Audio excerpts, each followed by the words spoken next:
नमस्कार, स्वागत आहे. आज आपण एका खूप कॉमन पण तितक्याच त्रासदायक गोष्टीवर बोलणार आहोत, आम्लपित्त. हो, म्हणजे ॲसिडिटी किंवा ॲसिड रिफ्लक्स. बरोबर. ती छातीतली जळजळ, आंबट ढेकर, कधीकधी पोटात दुखणं खूप जणांना होतच आहे, कधी ना कधी. अगदी. काहींना तर रोजचाच त्रास असतो हा. तर आपल्याकडे ना डॉक्टर यशवंत घोडे, शिरूरचे आयुर्वेद तज्ज्ञ आहेत. त्यांच्या अभ्यासावर आधारित एक माहिती आहे, आम्लपित्तावर घरगुती उपाय, एक सोपी मार्गदर्शिका. हो, आज आपण याच माहितीवर जरासं विस्तर बोलूया. म्हणजे यात काय काय सोपे उपाय सांगितलेत, काय टाळायला हवं, हे सगळं नीट समजून घेऊ. काय काय आहे यात? बरोबर.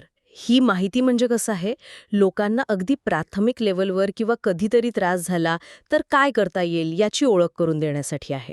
हं, पण एक गोष्ट खूप महत्वाची आहे इथे. हे उपाय म्हणजे डॉक्टरांच्या ट्रीटमेंटला पर्याय नाहीयेत. अच्छा. पण हो, रोजच्या रोज जो किरकोळ त्रास होतो ना, तो कमी करायला नक्की मदत करू शकतात. आणि हे सगळे उपाय घरातल्या साध्या गोष्टींमधूनच करता येतात. ओके. तर पहिला उपाय काय आहे? इथे दिसतंय, थंड दूध. एक ग्लास साधं नॉर्मल थंड दूध प्यायल्याने जळजळ कमी होते म्हणे. फ्रीजमधलं नाही. हो, थंड दूध. ते काय करतं की पोटात जे जास्तीचं ॲसिड तयार होतं ना, त्याला थोडं शांत करतं. म्हणजे न्यूट्रलाइज करतं, असं म्हणू शकतो आपण. हं, हं. त्यात कॅल्शियम असतं, प्रोटीन्स असतात. त्यामुळे त्या जळजळीपासून थोडा वेळ आराम मिळतो. पण हा आराम म्हणजे तात्पुरता असतो का? हो, बऱ्याचदा तात्पुरता असतो. कारण ॲसिड तयार होण्याचं मूळ कारण जर वेगळं असेल, तर थोड्या वेळाने परत त्रास होऊ शकतो. आणि काही लोकांना तर दुधामुळे नंतर जास्त ॲसिड तयार झाल्यासारखं पण वाटतं. अच्छा, म्हणजे हे व्यक्तीवर अवलंबून आहे थोडंसं. अगदी. बरं. पुढचा उपाय आहे, जेवणानंतर सुपारी टाळून थोडी बडीशेप खायची. सोंफ.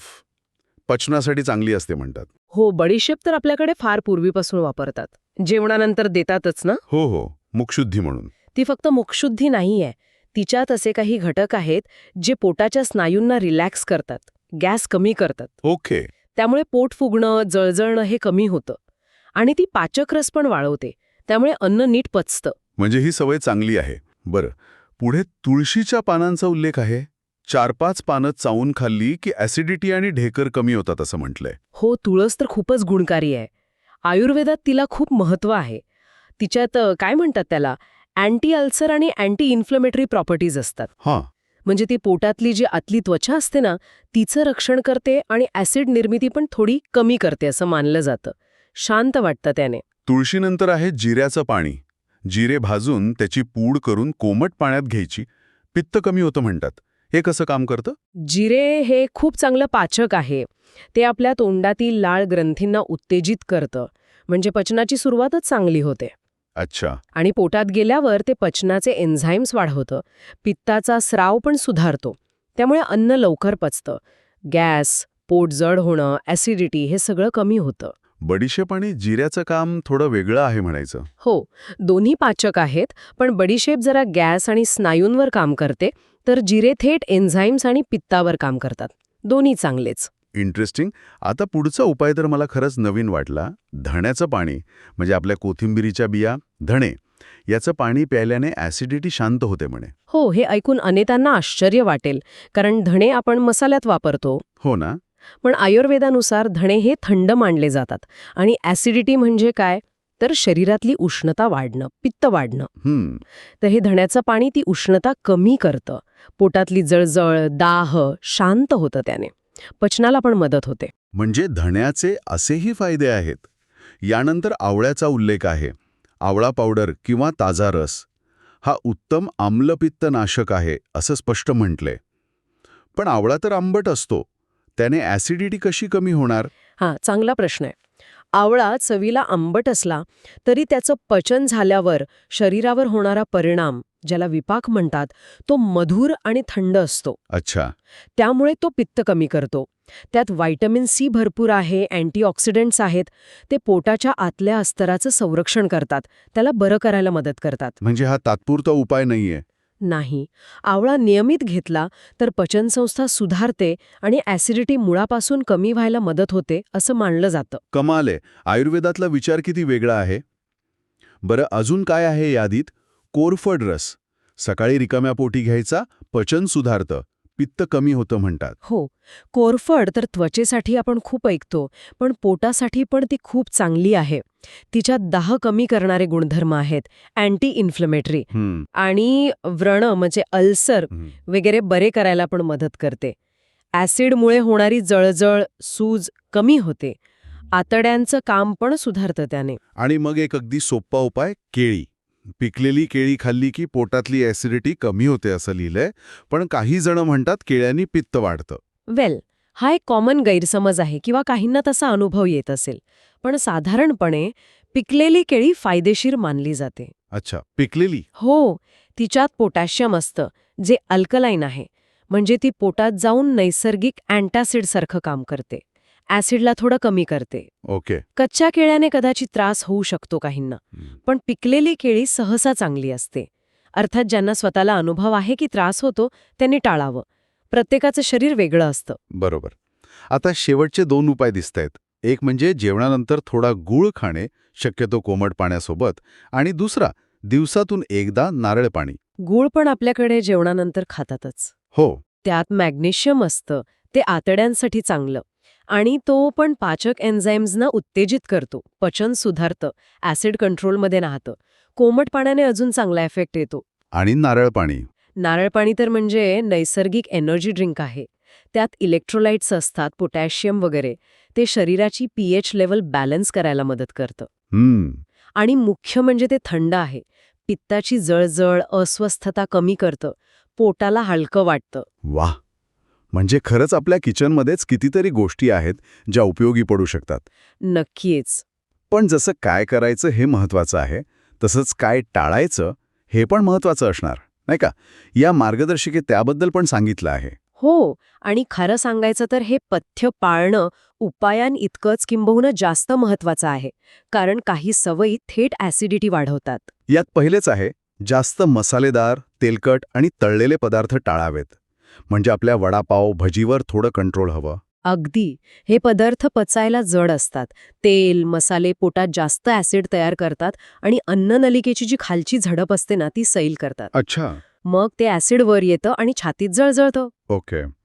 दुसरी गोष्ट, जास्त कॉफी, चहा आणि मद्यपान टाळावं. अनेकांची तर दिवसाची सुरुवातच चहा-कॉफीने होते. प्रमाणात ठीक आहे, पण अतिरेक नको. ह्यामधलं जे कॅफीन असतं किंवा अल्कोहॉल, ते पण ती अन्ननलिकेची झडप सैल करतं आणि डायरेक्ट पोटाच्या अस्तराला पण त्रास देऊ शकतं. ॲसिड जास्त बनतं. अजून एक महत्वाची गोष्ट टाळायला सांगितली आहे. उपाशी राहणं किंवा जेवणाच्या वेळा न पाळणं.